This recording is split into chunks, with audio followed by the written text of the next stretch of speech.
I'm not a painter. The last time I painted, I was probably 14 and I would just draw Robert Pattinson and turn him in for points during art class.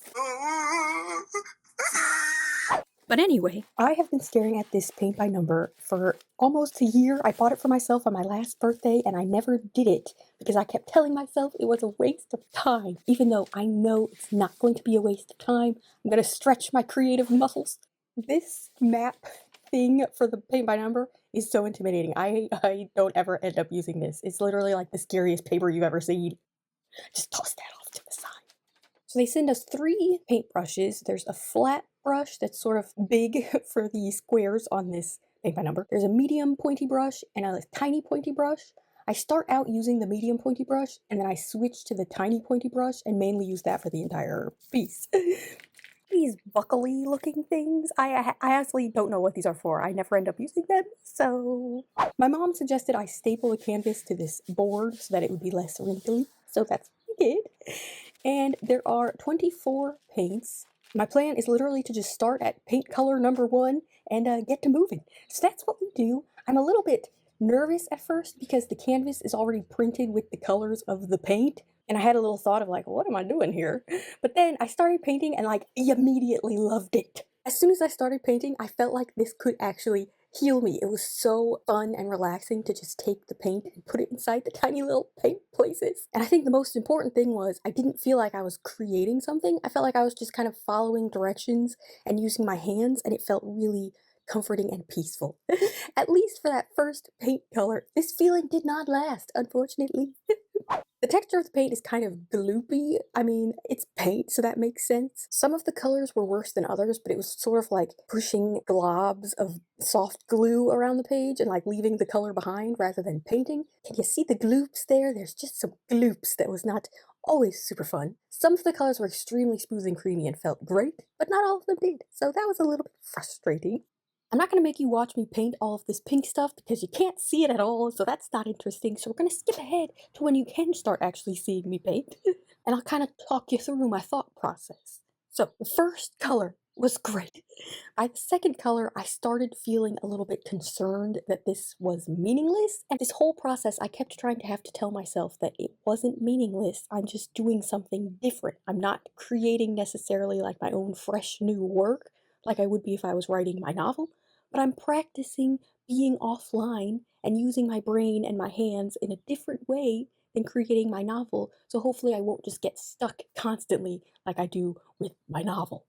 The second strip of colors was the hardest for me. Colors starting with 7, it was these yellows, and it was really hard because you couldn't really see them. Color 7 specifically was the exact same color as the canvas, and so I felt like I was doing literally nothing, like I was painting and producing absolutely nothing, and I did not like that, and I had some thought about maybe just painting over the little numbers and then just leaving the rest of those squares blank. I didn't end up doing that, but those squares were sloppy, and I could tell they were sloppy, and I was feeling badly about myself, and so it was sort of downhill, and I almost thought about quitting entirely during this second row of colors, but I'm glad I didn't. And actually, because I was being so sloppy and I knew I was being so sloppy, I felt like I had to step away and try to actually make something. So this second color strip actually ended up being really good for me because I actually went back to my novel after working on these colors for a little bit and being so frustrated, and I finished scene 45. I have been working on scene 45 for what feels like months. I'm not even sure how long it has been, but it's been a heck of a long time. But I ended up finishing scene 45 during this strip of yellows, which was so miserable. And I think the way I was able to do that was by transferring the skill that I'm trying to build, which is enjoying the process without even considering the fact that I'm making something. Because what I was thinking about during the paint by number was, like, why am I doing this? Because I'm going to end up with just this paint by number that the box tells me to make. I'm not actually making anything. But the process of it was fun. It was very peaceful to fill in all of the little squares. And so I kept trying to tell myself, it's the process that counts and not the end product. And I took that mentality and transferred it to scene 45, and I was able to finish scene 45. Like, I was trying to tell myself, just have fun with the writing. Don't even consider the fact that you're making something. Like, take that completely out of the equation and just think, I'm not even making anything. I'm just having fun with the process. And that was how I was able to finish scene 45 and write the connective tissue between scene 45 and scene 46. The scene is not good, I'm sure it's not good, but it's done And I sort of like I saw an opening in the creative veil and was able to realize that what I need to do is focus on having fun in the process and not think about the fact that I'm making something. Now, if my brain had been working fully, I probably should have started like in the upper left-hand corner with every color and worked my way down the page that way so I wasn't dragging my hand through all the wet paint.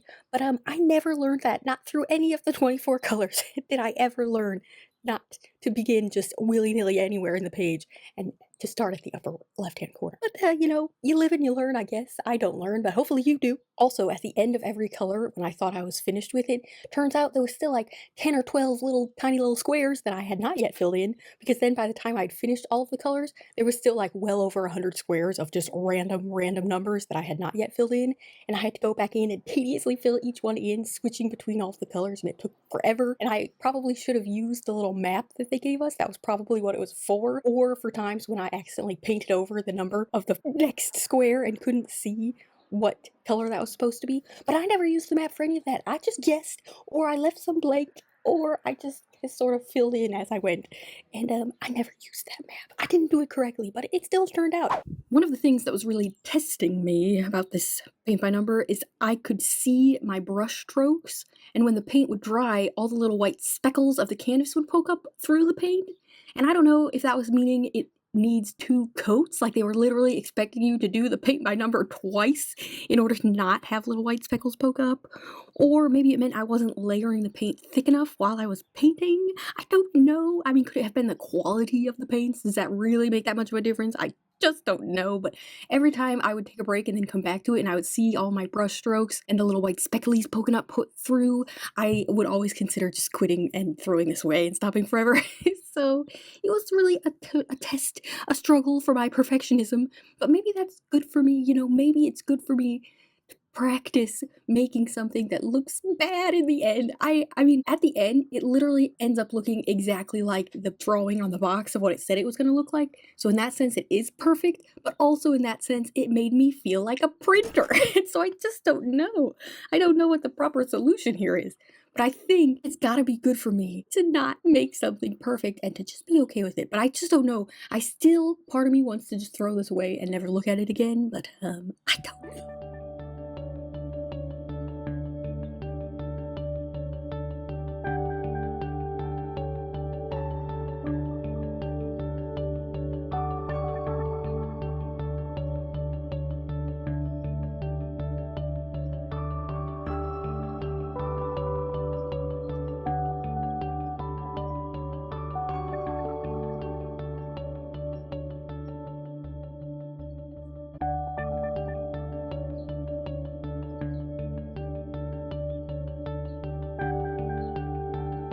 You know, here it is at the end, and I actually like it. The thing is, though, at the end here, I really started feeling like a printer, and I'm not sure that was good for my creativity.